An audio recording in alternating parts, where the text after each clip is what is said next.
I'm a little bit under the weather today, and it's not too bad considering it started yesterday.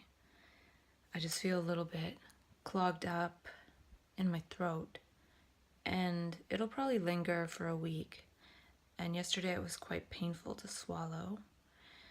And yeah, it's getting better. I've taken a lot of vitamin C, and I was going to talk to myself yesterday and make a bunch of videos, but I decided to hang out with some friends instead. I need to remember not to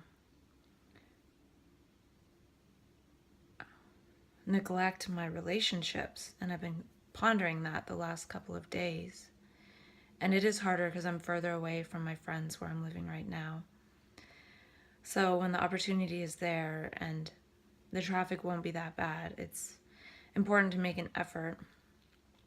And also being aware of interacting with family, and yeah, that's in my awareness more because I'm back home now and around people that I know and care about, yet at the same time struggling just because I don't have much of my own space. So I don't want to let this situation mess up the relationships. And I've also noticed my cycle of hormones is more prominent, so being aware of that, interacting with everything as well.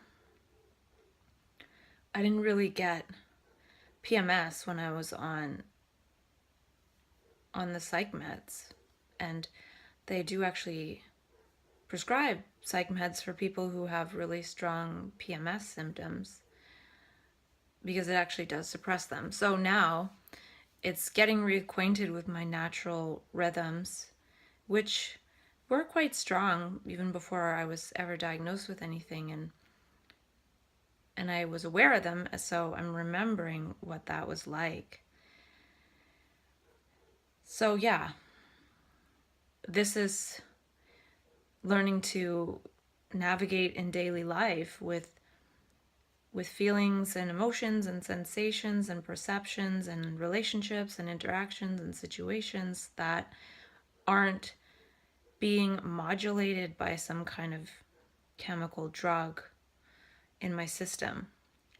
So yeah, that is a learning process. And then interestingly enough, I came across a tweet about Sinead O'Connor's video that she just released of her quite distressed and upset. And she made some key points that I've talked about with myself along the way.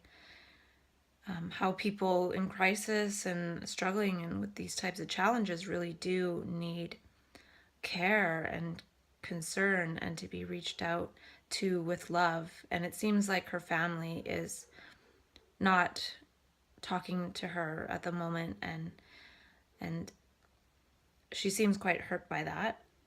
And not to go into that, but yeah, so relationships with family, that's something that can be really challenging when one gets labeled. And she talks about the stigma, and yeah, there's so many factors. And she also pointed out maybe if she was dying of cancer, she'd be received more compassionately and empathetically, but she's dying of an emotional challenge at the moment, so is saying. And I've been there. It's really, really painful.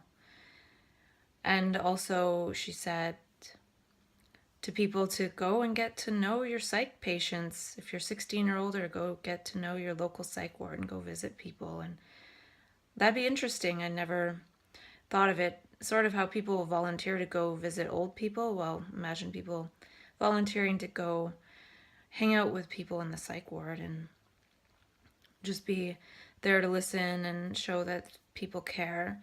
Because a lot of people do get rejected by their family when they are labeled with a mental illness. Because a lot of times when somebody's in crisis and distress, it's not pretty. And so if there's family members around, a lot of the distress is going to get projected onto family members. whether it has something to do with them or not, or it'll translate it into how it sounds like it all has to do with the family when not all of it does per se.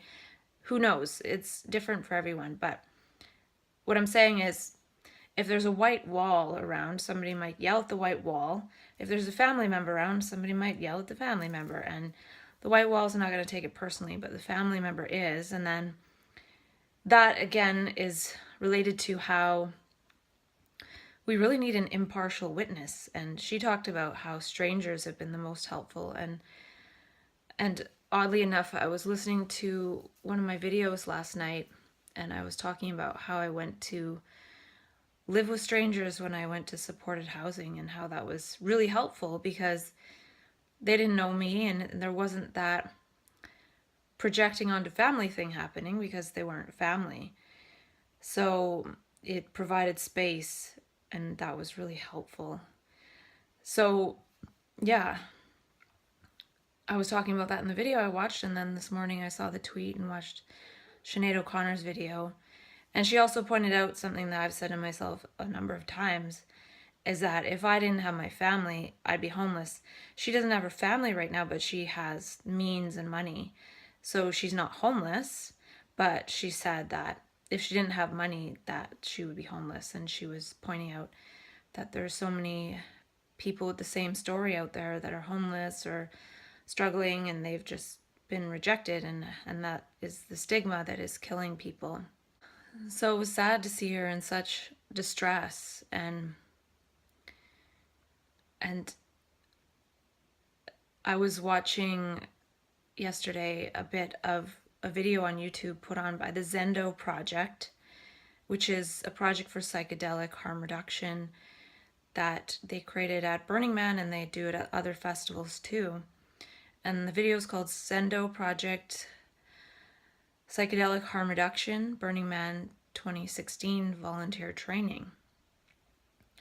And at around the 11.5 to 12-minute mark, the woman speaking shares that these troubles that people go through when they take a psychedelic are pretty much the same as people who go through something that is labeled as a mental illness. Not necessarily exactly the same, but very similar features. And she actually said that the Zendo Project, part of what they're hoping to do as they build, is have a Zendo, which is a place where people can go and have someone sit with them and just witness what they're going through, and not judge and not try to fix and not try to help. In that state, someone doesn't really need help. They just need love, care. They need somebody there to listen, witness the ugliness, the greatness, the everything in between, and have that be okay. And the process moves.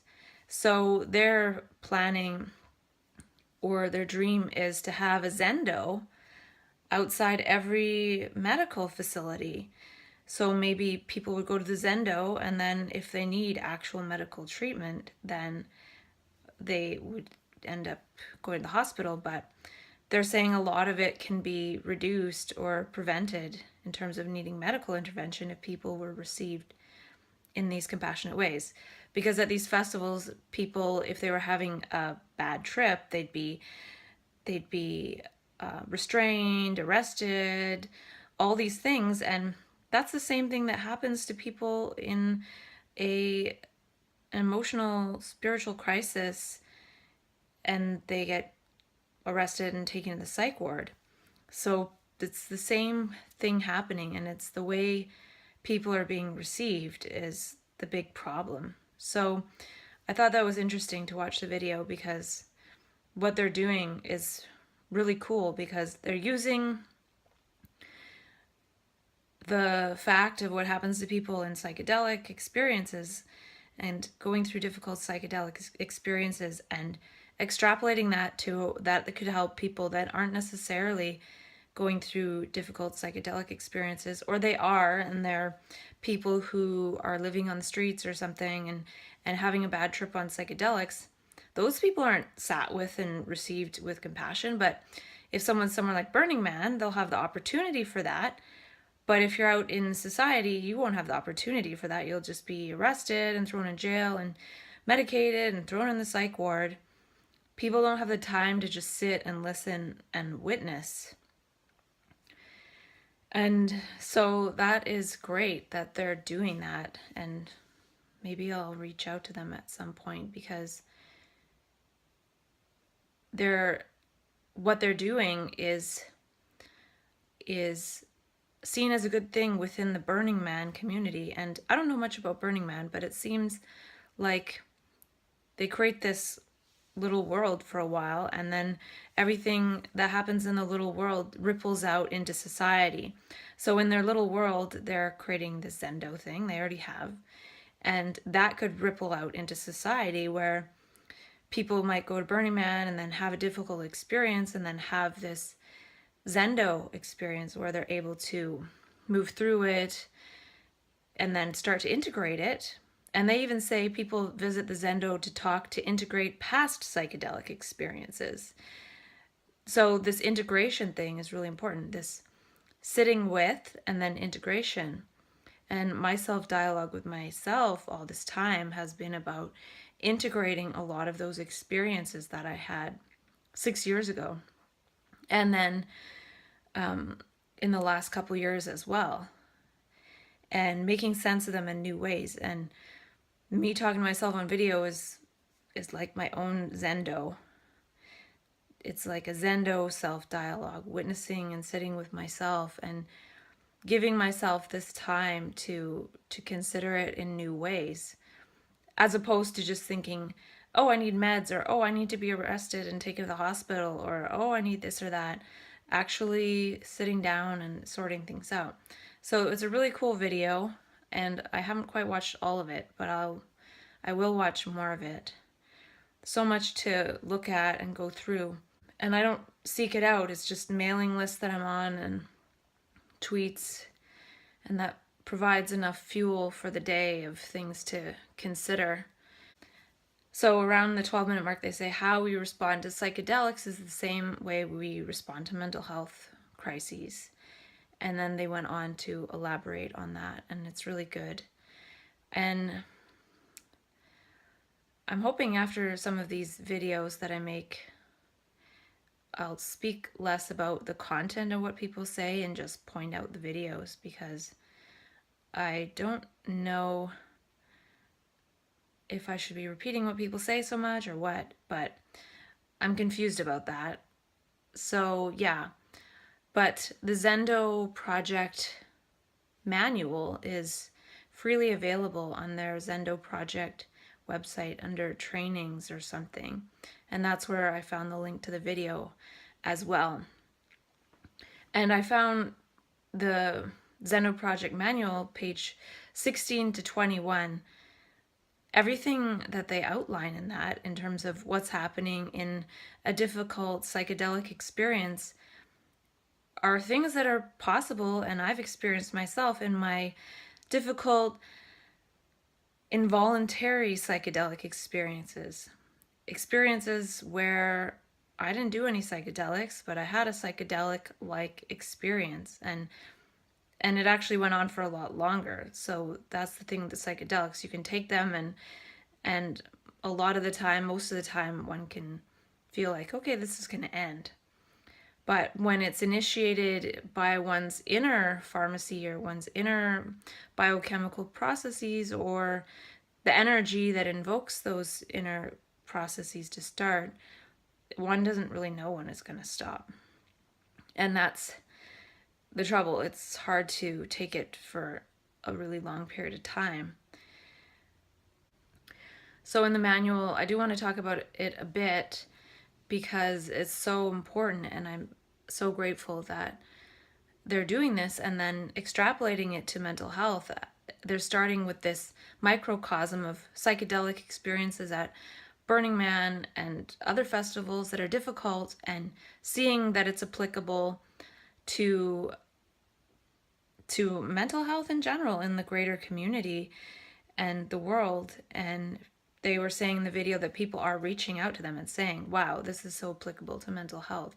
So that's great, because there's a framework of spiritual emergence, and perhaps this might merge with that in some way, shape, or form at some point, because there are people doing this type of work in mental health saying we need compassion, we need respite, and there are some respites in the US, and I don't know about Canada. So there is work along that being done, but I feel like this could speed it up because somebody else is doing something similar in the psychedelic type framework and extrapolating it to mental health. Because actually one of the guys that came on and started talking said that he was at a festival, I think, and did some psychedelics, and he went into like a 2 or 3 month experience, and it took a lot of help from people and family and doctors to get him to integrate. And so sometimes psychedelics can lead to longer experiences. And yeah, so it's so important. And their guide is a harm reduction guide. And so they're saying there's a pattern of a doorway where there's a build up, then an extended stay on a plateau, and then the come down and re-entry. And unfortunately in mental health, the come down and re-entry is usually really scary, and then people a lot of times end up arrested and put in the psych ward, and that's what happened to me. And I've been in the psych ward 5 times because the re-entry is really scary and there's nobody to really sit with me through the process. And so I really recommend reading that manual and reading page 16 to 21 especially. And they mentioned some questions to ask for integration. And they said, now that you have had this experience, what would you like to remember, carry forward, or complete? What visions, information are you bringing home to your community? And that one resonated with me because I felt from those experiences that there is a lot that I want to share and bring, but there's no real open line of communication for that.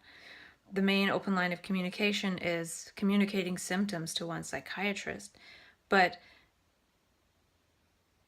there's no real open line where people are really interested and curious about what the experience was like and what one might have to say from that. Maybe more so if one takes a psychedelic, one might be able to say, oh, I took LSD and I had all these messages and these are what they were.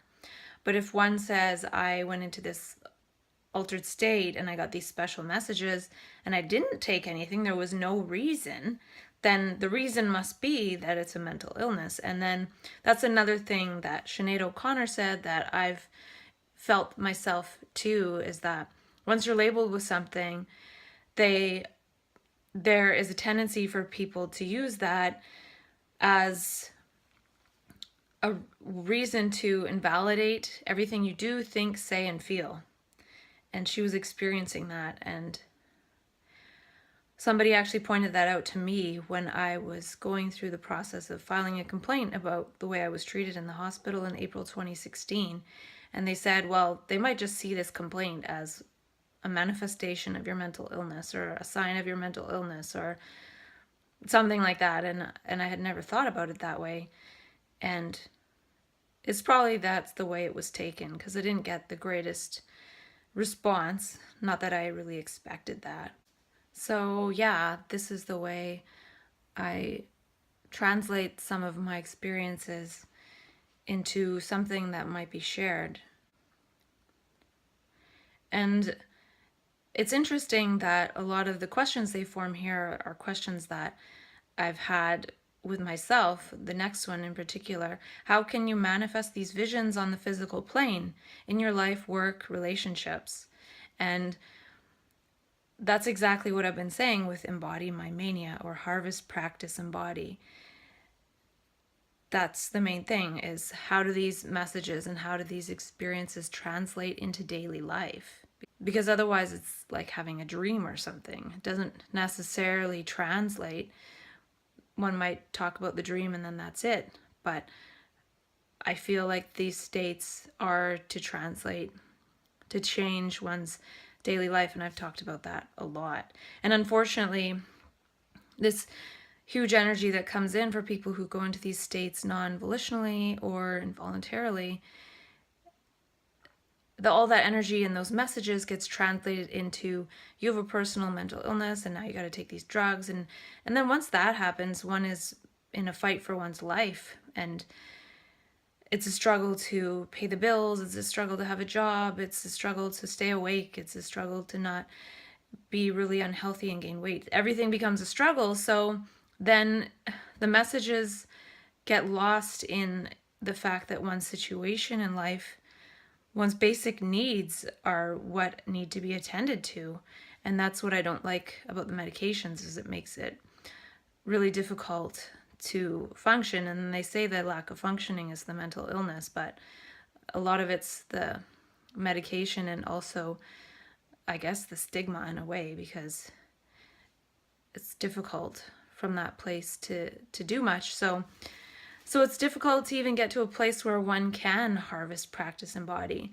And people who go through these experiences with psychedelics, and it's very time limited, a few days or something, they can go back to work and then perhaps think, well, how can I manifest these, or what can I do with this, or how do I want to share this? And oh wow, I was at Burning Man and this happened, and it's an interesting story. Whereas when this happens to someone involuntarily or non-volitionally in daily life, and it goes on for months, and then one doesn't have a job and it's hard to function, and then the family is not around as much, and I'm talking in general, not specifically, then it's very difficult to even have the energy or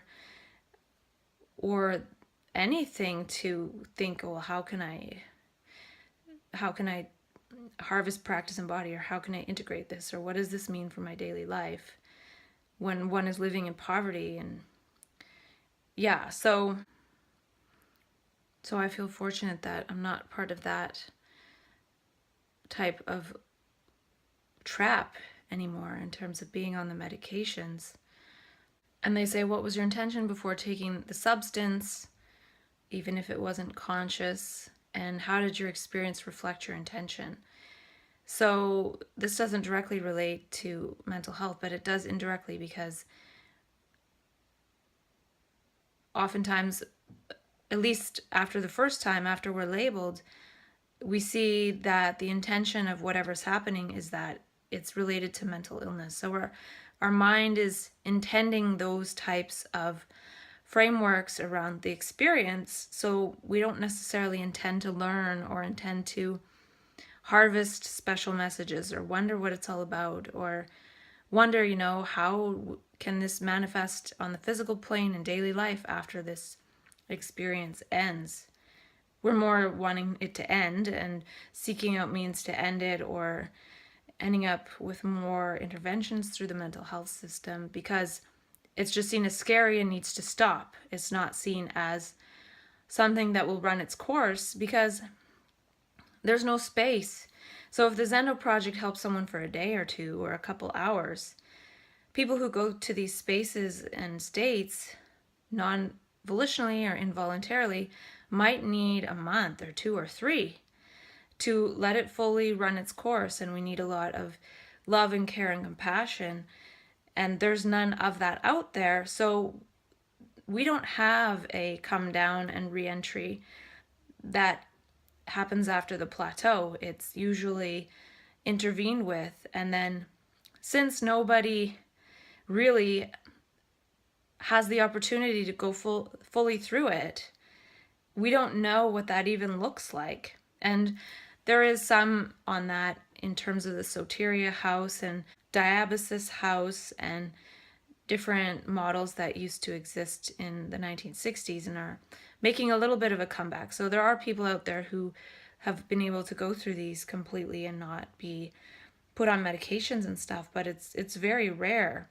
So because the intervention is always the same, and it's hospitalization and medication, and people are told they'll likely take these for their whole life, then that's what it is.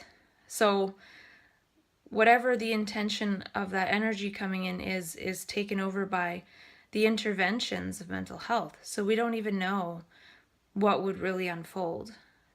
And they ask, how does your experience affect your identity? Who is the person you want to become in your life, and how can this experience contribute to your growth and expansion? And what are your intentions in life, and how did this experience contribute to your larger goals and desires? And imagine if people were asked that after they had a so-called mania and psychosis, instead of being told what they're told. We're not really asked anything except very particular questions that, depending on what we answer, can pretty much guarantee us a life as a mental patient. So that's one part of that. So much more to explore. It's definitely a theme in my talking to myself that we need safe space to be and to feel and be angry and upset like Sinead O'Connor is in her video, and have people unconditionally witness that and allow it to move, because we really do heal with the light in our eyes and being there for people in loving ways.